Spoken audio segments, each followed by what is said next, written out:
Hello, my little yarnivores, spiderets, and arachnids. Fiber Spider back again with another tutorial just for you. And today I have got a lovely, simple shawl for you. And, well, it could be a shawl, shawlette, or a neck scarf, whichever it is that you prefer as far as the size is concerned. And I call it the Swoop shawl. Now, I did do a variation of this once before in crochet. This, however, of course, is knitted, and it's so simple because it is the garter stitch with some slight variations on the beginning and end of every other row. So it's very simple. Now, it starts at the very tippy tip, and then it keeps getting bigger and bigger and bigger. And because I used a color changing yarn, the stripes go from relatively wide to pretty skinny mini. And this down here is your bind off edge, and along here is where you do the increasing, and along this edge here is where you do the decreasing. It'll make sense as we go along. It's really simple, not to fret, and I would suggest using fairly long circular needles because one of the edges, this bottom edge here, so going from here, all of these stitches are on your needle at a given time. So I would strongly suggest using long circular needles, preferably I would like to say, 30 something inches in length for your cord. And I used size 10 because I like it to be nice and squishy. And I used Hirschner's pastry puff yarn. And this I used a couple of skeins, and I just wanted to do a project big enough for more of a neck scarf size, not a full shawl. So as far as the exact yardage, well, that's totally up to you. Now for today's example, I'm going to be using some leftovers, and because I'm only doing a small swatch, I'm going to be using my double pointed needles. These are a size 10 as well. And without further ado, let's get started. Alright, so before we do the casting on, I just wanted to show you the yarn label because I often get questions. It's 70% acrylic, 30% wool, and approximately 228 yards. And I did go into a second skein for my piece. Now also keep in mind it says go for size 8 needles. Well, I used size 10, so I don't follow the rules. And so if that gives you any indication as to how much you may need, for a full-sized shawl, I would say, probably, I want to say maybe 3 of these, roughly speaking. Really, it goes based on personal preferences. So, for row 1 and our cast on, I'm going to start with not really a tremendously long tail because we're only going to be casting on 5 stitches. And I like to do a long tail cast on, personally. And so I'm going to grab our tails and do a long tail cast on, just 5 stitches. The slip knot counts as your first, so I've got 2 and 3 and 4 and 5. All right. And then, as I've said before many times because, well, I've made this mistake plenty of times myself, be sure that you are not working with the tail, that you're working with the working yarn. I know it sounds redundant, but if I hadn't done it more than once myself, I wouldn't say anything. All right, so now for the first row, we're going to start by increasing. And in order to do that, the first, third, and fifth stitch, we're going to do what is referred to as a KFB, or a knit front back. So we're going to insert the needle as if to knit, and wrap the yarn around, and pull the loop up. But instead of sliding off as you typically would, going to go back in through the back of that same stitch like so, and then wrap the yarn around, and then pull up. So you now have 2 loops on your needle, and then pass the stitch off. So technically we've got 2, 3, 4, 5, 6. So we added 1. So the next stitch is a regular knit stitch.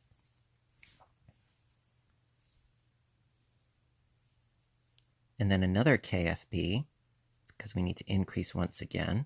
So again, going in as if to knit. Pull up that loop, then go in through the back of that same stitch, and then wrap the yarn, and then pull up that loop, and then off. Knit the next stitch,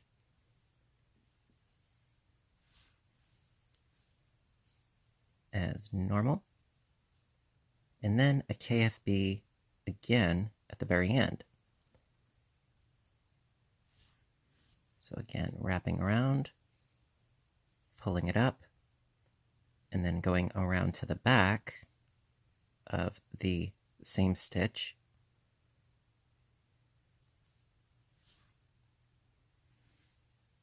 and then pulling up a loop,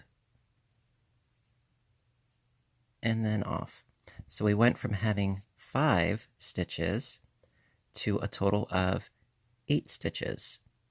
All right, and that is the end of row 1. All right, so row 2, and every even number of row is going to be quite simply just knit all the stitches, and that creates the garter stitch as we go along. And I'm just going to do this one row on camera, or maybe I'll do more than one. I don't know. I love spending time with you guys, but I don't want to be redundant. But I love spending time with you guys and chit-chatting and saying hello. Or as Tweedledee and Tweedledum would say, how do you do, and shake hands. So you're just knitting across. Easy peasy. It's just the odd numbered rows that you actually have to, I wouldn't even say concern yourself, but to be mindful as to what it is that you're doing. Okay, so that is row 2. Just knit across. Alrighty, row 3. Alright, so for row 3, this is where the repeat starts to come into play. Now we're going to take the first 2 stitches and knit them together. Now there are, of course, a number of ways in which you can do this, but for my purposes, what I do is I like to sort of prime these first 2 stitches, getting underneath there like so, as if you were purling. You know, get them loosened up a little bit, and then go in as if to knit through both of these stitches like so. Now, sometimes you just need to warm them up a little bit. So we're going to knit both of these stitches together, and that is our decrease.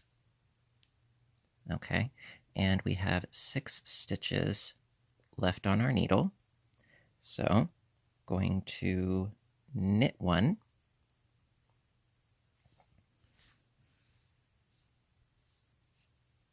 and then since we have 5 left, we're going to do our increases again. So it's going to be a KFB, a knit 1, a KFB, a knit 1, and a KFB. It's always when you get to the last 5 stitches on the odd numbered rows, that's when you do the increase, when you get to the last 5. So let's do our KFB. So knitting the front, and then knitting the back.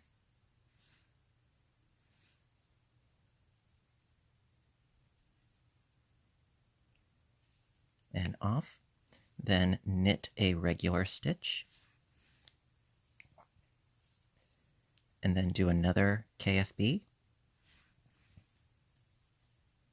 So knitting the front, and then going around and knitting the back.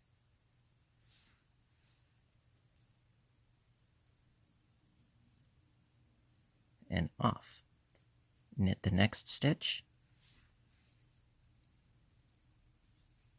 and then do another KFB. So knitting the front, and then knitting through the back.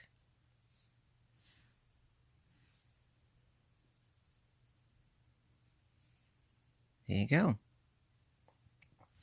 Easy peasy. Okie dokie, row 4. Now, row 4, like all even numbers, are going to be, it's just going to be knit stitches all the way across. Now, what you would like to keep in mind, of course, is this shape that we have going on here, where it comes to a point. Whenever it comes to a point, and you're about to start the stitches, it's just knit across. Whenever you have this sort of flat edge at this end of the needle, that is when you would start with your decrease, and then you do your increase at the end. So because we are at the point, at the top here, well, we're going to start with just knit stitches and go all the way across with just knit stitches.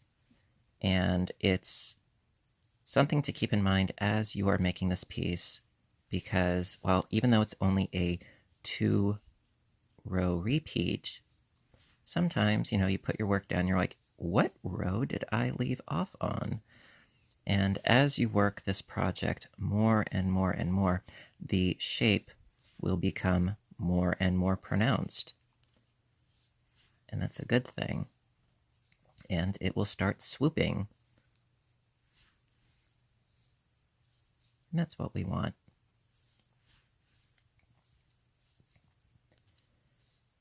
All right, so that is row 4. And so you see now that we've reached row 5, we have this big old flat edge here. So on this side, I'm going to start by priming my stitches just a little bit,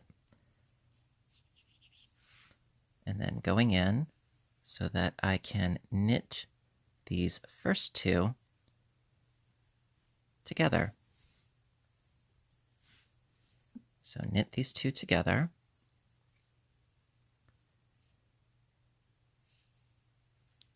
And then knit until I reach the last 5. So that's taking away 2, 3, 4, 5. So in this case, I need to knit the next 3 stitches.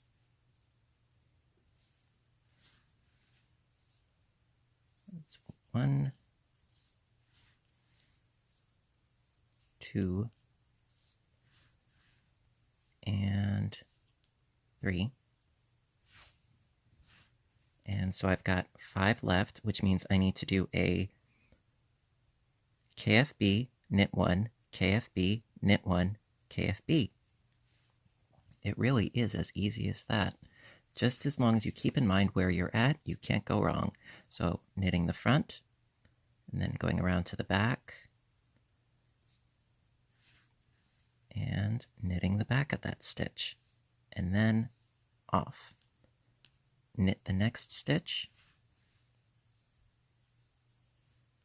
do another KFB, so knitting the front, and then keeping that stitch on there, going into the back, knitting the back, and off, knit the next stitch, and then do, last but not least, another KFB. So knitting the front, and then going around to the back, and knitting the back. Ta-da! And so, like I said, we started off with 5, and look at how many we have now. 2, 4, 6, 8, 10, 12 in a very short amount of time. Yes, indeed. And so as you can see, we are now up to the point. So it is row 6, where we're just going to do knit stitches. And we'll just work our way across.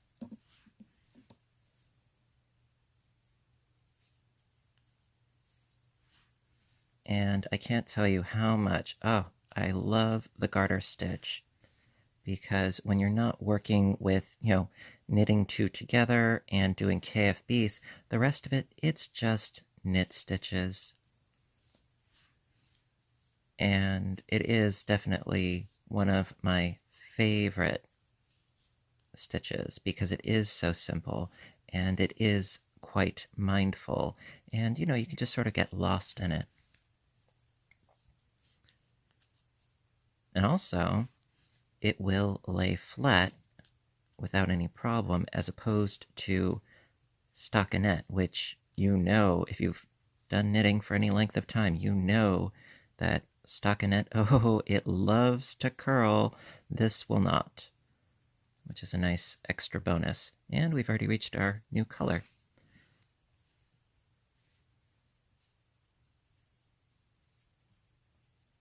So as you can see, the shape is definitely becoming more and more pronounced. Now, how it would look as an actual piece, now it may not look like much right now, but see, this point right here is that point, that starting point that I showed you on the finished piece. This edge, like I had said before, this is your decrease edge, this is your increase edge, and this is going to be your bind off edge.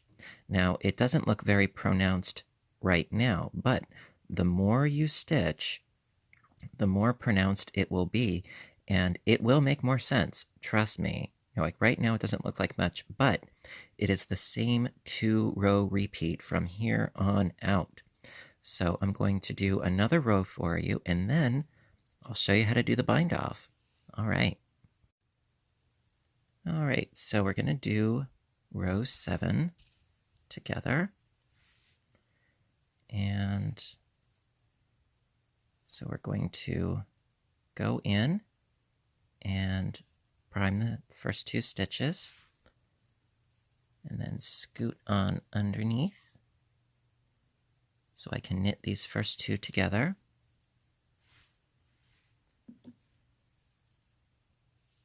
Like so. And then we're going to knit our way along until we have 5 stitches left. Now, you could put in a stitch marker. However, because you're always going to be increasing on that end, it really wouldn't work, I don't think. I mean, maybe if it was one of those stitch markers that you can open and close, then sure, but you're going to have to keep shifting it. So we have our 5 stitches remaining, so we need to start with a KFB. So knit through the front and then knit through the back, keeping that on there.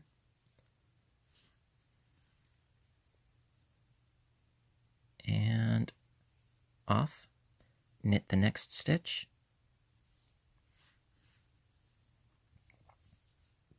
Do another KFB,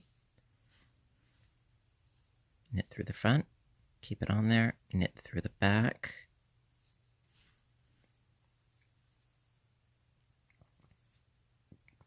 and off, knit the next stitch, and then one more KFB through the front, and then through back,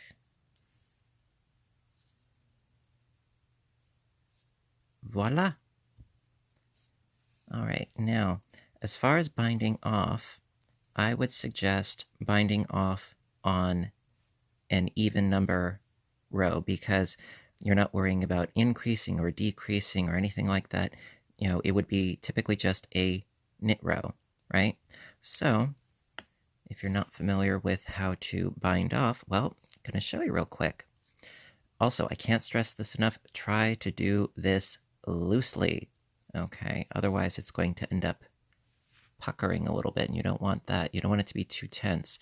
Also, another trick you can do is to use a size needle bigger for the bind off if you're finding that it's tricky. So I'm going to knit the first 2 stitches just as you normally would.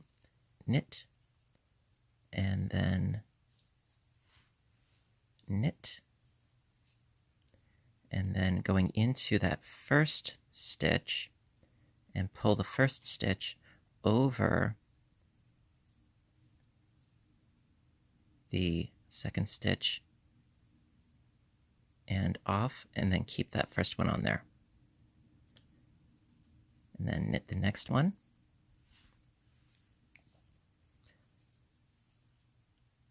And then go into that first one and pull it up and over, being careful not to lose your other stitch. So these stitches, you want them to be fairly loose, otherwise your edge will be all tight. You don't want that. So knit this next stitch, and then go into that first loop, pull it over and off, knit the next stitch. And this does take practice. You know, I would strongly suggest practicing binding off before doing the bind off for an actual project, because you don't want to go through all that work and then at the very end you might make a mistake, you know, because you're not sure what to do. Practice on a swatch, you know. I've done it myself.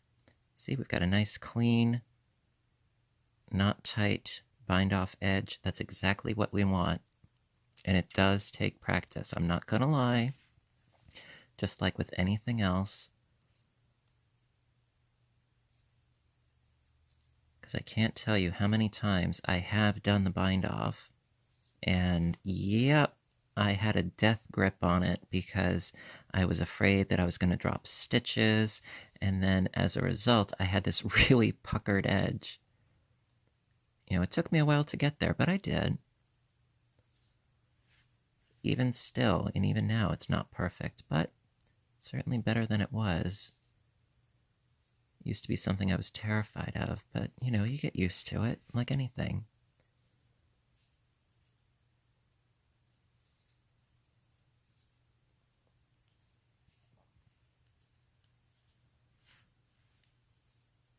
Just remember to breathe and be patient, and that oxygen is your friend. Shake hands with oxygen.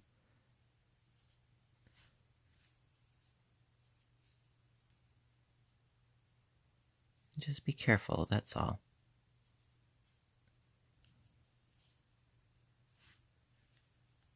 Okay, and I'm almost to the end.